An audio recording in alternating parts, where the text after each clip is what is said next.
Halo sobat semuanya, kembali lagi di channel YouTube Sakaba News. Kali ini saya akan membahas mengenai kisah dari Kerajaan Malayapura. Perlu sobat ketahui, cerita ini adalah kelanjutan dari Kerajaan Dharmasraya yang saya bahas sebelumnya, yang nantinya, cerita ini akan berujung pada terbentuknya Kerajaan Pagaruyung, yang kita kenal sebagai salah satu kerajaan yang paling besar di Minangkabau. Kisah Kerajaan Malayapura merupakan salah satu fragmen paling krusial, namun sering kali diselimuti kabut misteri dalam historiografi Minangkabau. Berdiri di jantung Sumatera Barat, kerajaan ini menjadi jembatan transisi antara pengaruh Buddha Jawa dengan tatanan adat Minangkabau yang kita kenal hari ini. Berikut ini adalah penelusuran mendalam mengenai sejarah, kejayaan, dan warisan Kerajaan Malayapura. Sebelum lanjut pada susunan narasinya, mohon dibantu ya sobat, untuk di-subscribe, like, dan share channel ini agar bisa terus berkembang, dan selalu menyajikan hal apapun yang ada di dunia.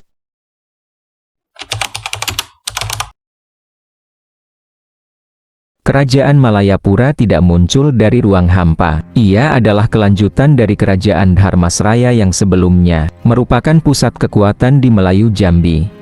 Pada abad ke-14, pusat kekuasaan bergeser ke pedalaman Darek Minangkabau, tepatnya di wilayah Tanah Datar.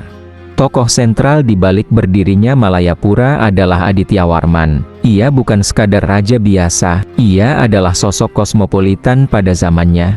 Lahir di Majapahit dari rahim seorang putri Melayu darah Jingga, Adityawarman memiliki darah campuran bangsawan Jawa dan Sumatera. Setelah mengabdi sebagai menteri di Majapahit, ia dikirim kembali ke tanah leluhur ibunya untuk mengukuhkan kekuasaan. Nama Malayapura secara harfiah berarti kota Melayu.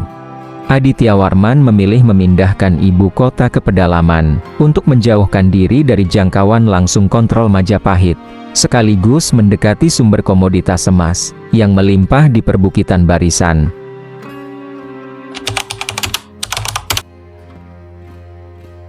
Adityawarman memproklamirkan dirinya sebagai Maharaja Diraja, raja dari segala raja. Gelar ini menunjukkan ambisinya untuk tidak sekadar menjadi bawahan Majapahit, melainkan penguasa berdaulat di Pulau Emas Swarnadwipa. Dalam prasasti-prasasti yang ditinggalkannya, seperti Prasasti Amoghapasa dan Prasasti Bukit Tinggi, Adityawarman digambarkan sebagai penganut agama Buddha Bhairawa yang taat. Aliran ini bersifat esoteris dan penuh simbolisme kekuatan. Ia sering mengidentikan dirinya sebagai titisan dewa, untuk melegitimasikan kekuasaannya di mata rakyat, yang saat itu masih menganut sinkretisme kepercayaan lokal dan Hindu-Buddha.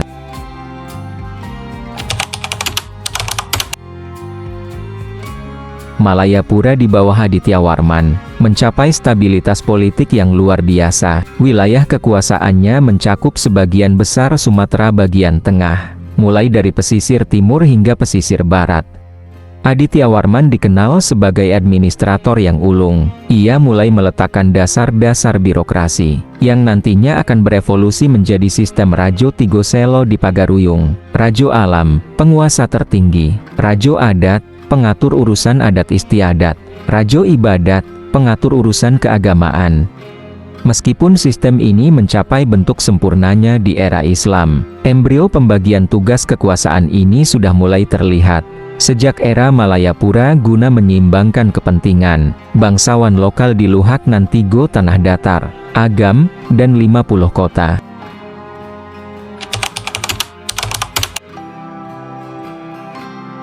Mengapa Malayapura begitu kuat? Jawabannya adalah emas. Sumatera Barat pada abad ke-14 adalah produsen emas utama di dunia. Adityawarman mengontrol jalur perdagangan emas, yang mengalir dari pegunungan menuju pelabuhan-pelabuhan di Selat Malaka. Kekayaan ini memungkinkan Malayapura membangun monumen, prasasti, dan membiayai angkatan perang yang disegani. Emas bukan sekadar alat tukar di Malayapura, melainkan simbol kedaulatan, yang membuat mereka setara dengan kekuatan besar, seperti Majapahit dan dinasti Ming di Tiongkok.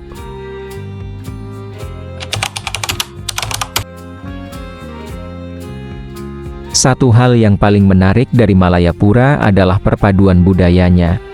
Adityawarman membawa pengaruh arsitektur, bahasa, dan gelar kebangsawanan dari Jawa, namun ia harus beradaptasi dengan sistem sosial Minangkabau, yang egaliter dan berbasis persukuan. Bahasa, penggunaan bahasa Sanskerta dalam prasasti, berpadu dengan istilah-istilah lokal. Gelar putri atau pangeran mulai bersinggungan dengan gelar datuk yang sudah ada dalam tatanan adat lokal. Hukum, terjadi tarik ulur antara hukum raja yang bersifat sentralistik dengan hukum adat yang bersifat otonom di tiap nagari.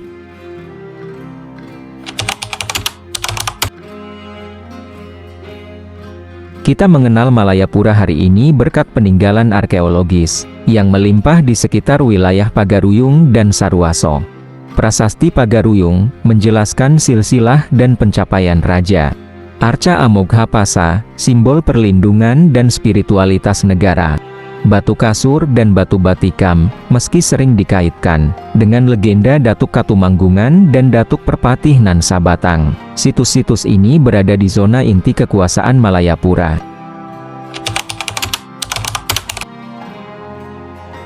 Kejayaan Malayapura mulai memudar seiring wafatnya Adityawarman.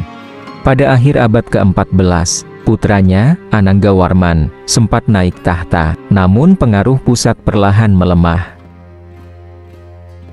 Beberapa faktor yang menyebabkan transformasi Malayapura menjadi kerajaan Pagaruyung yang lebih bernuansa Islam antara lain. Masuknya Islam, pedagang dari Gujarat dan Persia mulai merambah pedalaman, membawa nilai-nilai baru yang lebih egaliter. Bangkitnya kekuatan lokal, para pemimpin adat penghulu di nagari-nagari mulai menuntut otonomi yang lebih besar. Perubahan politik regional, runtuhnya Majapahit di Jawa mengurangi dukungan politik bagi keturunan Adityawarman yang masih memegang tradisi lama. Pada abad ke-16, sisa-sisa kemegahan Malayapura sepenuhnya melebur menjadi kerajaan Pagaruyung, di mana Islam menjadi agama resmi, dan hukum adat diselaraskan dengan syarak melalui prinsip adat basandi syarak, syarak basandi kitabullah.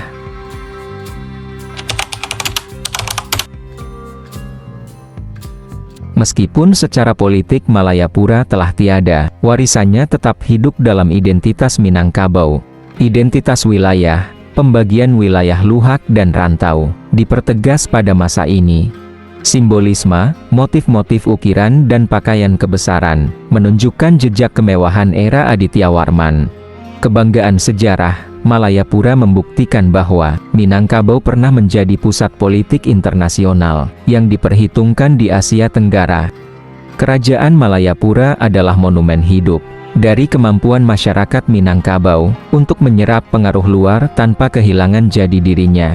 Adityawarman bukan sekadar penakluk, melainkan katalisator yang menyatukan faksi-faksi di pedalaman Sumatera menjadi sebuah kekuatan politik yang solid.